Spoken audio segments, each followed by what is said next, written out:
பிரபு Prasad channel viewers எல்லாருக்கும் வணக்கம். இன்னைக்கு நம்ம பீர்க்கங்காய் தோலில் சட்னி செய்யலாம். பீர்க்கங்காய் தோல் சட்னி செய்யறதுக்காக 2 பீர்க்கங்காய் நல்லா கழுவிட்டு இப்படி தோல் எடுத்து வச்சுக்கலாம். பாருங்க, இப்படி இதுக்கு தேவையான பொருள்கள் பார்க்கலாம்.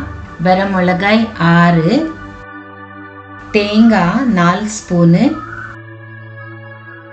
ஆயில் 4 ஸ்பூனு, 1 ஸ்பூனு கடுகு,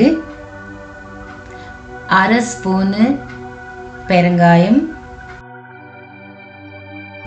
தேவையான அளவுக்கு உப்பு,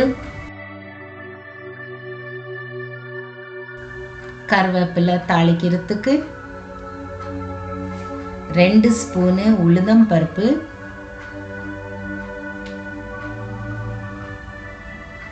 2 ஸ்பூனு கடலைப்பருப்பு, கொஞ்சோண்டு புளி,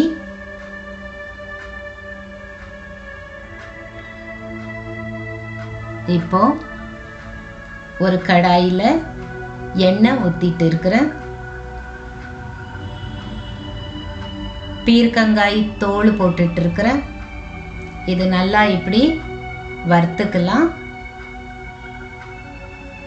கொஞ்சம் கலர் சேஞ்ச் ஆகுற வரைக்கும் இது வறுத்துக்கலாம். பாருங்க, இப்படி பாருங்க, கலர் சேஞ்ச் ஆகிட்டே வருது. இப்போ இது ஒரு பிளேட்ல எடுத்து வச்சுக்கலாம். அதே கடாயில் எண்ணெய் ஊற்றிட்டு இருக்கிறேன். கடலைப்பருப்பு போட்டுட்டு இருக்கிறேன். உளுத்தம் பருப்பு போட்டுட்டு இருக்கிறேன்.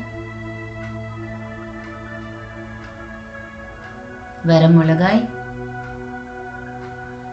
இது கொஞ்சம் ரோஸ் கலர் வறுத்துக்கலாம்.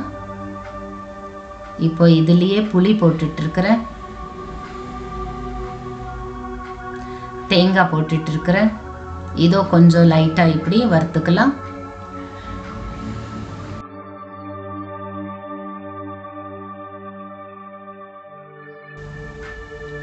இப்போ அதே தோல் எடுத்த பிளேட்லேயே எடுத்துடலாம்.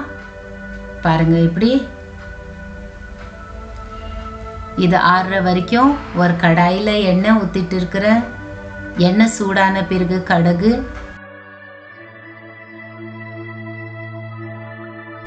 பெருங்காயம், கருவேப்பிலை. இப்போ ஒரு மிக்ஸி ஜாரில் இது வறுத்து வச்சிருந்தோம் இல்லையா, அது எல்லாமே இதில் போட்டுட்டு இருக்கிறேன். உப்பு போட்டுட்டு இருக்கிறேன். கொஞ்சோண்டு தண்ணி ஊற்றி இதை நல்லா மிக்ஸி பண்ணிக்கலாம். பாருங்க, பீர்க்கங்காய் தோல் சட்னி ரெடி ஆயிடுச்சு. இப்போ இது சர்விங் பவுலில் எடுத்துட்டு இருக்கிறேன்.